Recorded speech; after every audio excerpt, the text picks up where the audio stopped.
this is a block which is tied to a spring, and in this case it is just stretched and left, and as it is left we find that it keeps on swinging this way.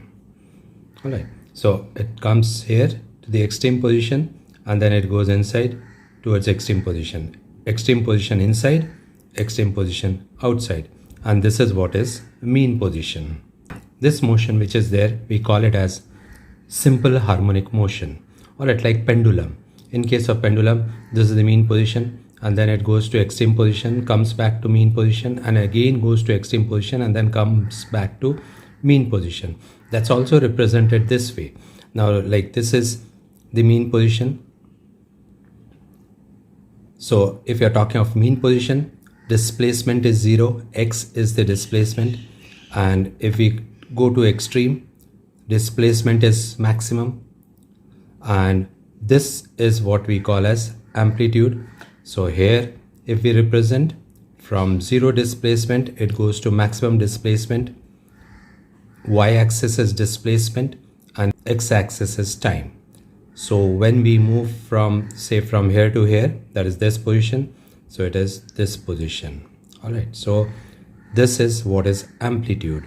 This is what is amplitude. And then again we come back to mean position, that is from here, again we'll come back here. So that is again coming to 0 displacement, Now in case of pendulum, if I have got to show, it would be, now in this case, if I want to show, this is the mean position and then it would go to extreme position like this, that is from here to here, and then again from here it would come back again to mean position, that is here. So it would come back to mean position.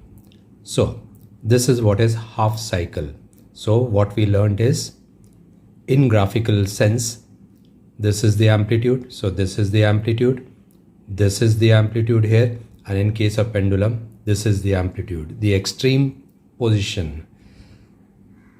Alright, so we came here. Now from here, let us go this way. Now we are going into reverse direction. So we are going into reverse direction. So in this case also, pendulum also will go into the reverse direction. That's why now the displacement is minus x, reverse direction. So even the curve goes into negative side, and then again it comes back to mean position. Alright, so this again was extreme position, but on the other side, so if we try to correlate with this, this again is extreme position, but in the opposite direction, opposite to this. Alright, so it is negative. Alright, negative, and then again it comes back to mean position. So again it comes back to mean position. So the spring, if the block is here in the mean position and if it is stretched, then it would keep on happening this way. So this is what simple harmonic motion. This is what oscillation, and this is what, this is mean position, and this is what, this is extreme position. Again this is extreme position on the other side.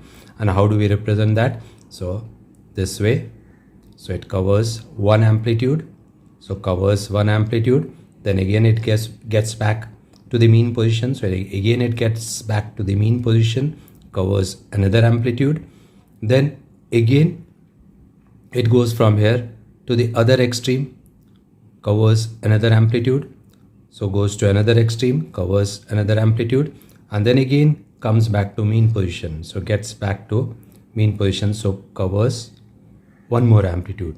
So this is what is one wavelength. Alright, so in one wavelength, how many amplitudes do we cover? We cover 4 amplitudes in one wavelength. 1, 2, 3, 4. Alright, so that's what it is. Now, since I am talking of wave, let me explain a bit more about wave, since we are talking of wave. Now, in case of wave, this to this, one crest and one trough makes one lambda, that is wavelength. So this is length. It's also 2 pi, that is in phase. This is in radians and this is in length. Alright. Now the time required for covering this one wavelength is called as time period. Alright. Now this we already saw, amplitude. So 2 pi is phase lambda is wavelength, 2 pi is in radian, lambda is in length, that is, it could be meter, centimeter, and all those things, and t is time period, time required for covering this entire wavelength is time period. So this is what we have got to know. Then x, in case of movement, now it moves like this. Now this is what we call as sine curve. All right, when it starts from origin. This is what is we call as cos curve when it starts from peak. All right, so cos curve. We would talk about this in detail a bit later. All right, so sine curve, cos curve. Now when we are talking from this to this, if distance taken from here to here, now distance from here to here is 2 pi, obviously distance from here to here is pi. So the distance over here is pi by 2, pi by 2, pi by 2, pi by 2. So it becomes 2 pi. Now if I talk in terms of time period, if the entire distance from here to here is capital T, so obviously this would be T by 4, T by 4, T by 4, T by 4. So T by 4, T by 2, 3T by 4 and 4T by 4. 4T by 4 means 4 cancels T. Alright, so that's what is in terms of T. Now lambda and T. Now in case of lambda also it would be, this would be 1 lambda. This would be lambda by 4. This would be yet another lambda by 4. So lambda by 4 plus lambda by 4 becomes lambda by 2. This would be yet another lambda by 4. So it would be 3 lambda by 4. And this would be 4 lambda by 4 or lambda. Alright, so these are some basic informations which you should know while you are dealing with oscillation or SHM. Alright, after knowing this, now let us get into our oscillation part.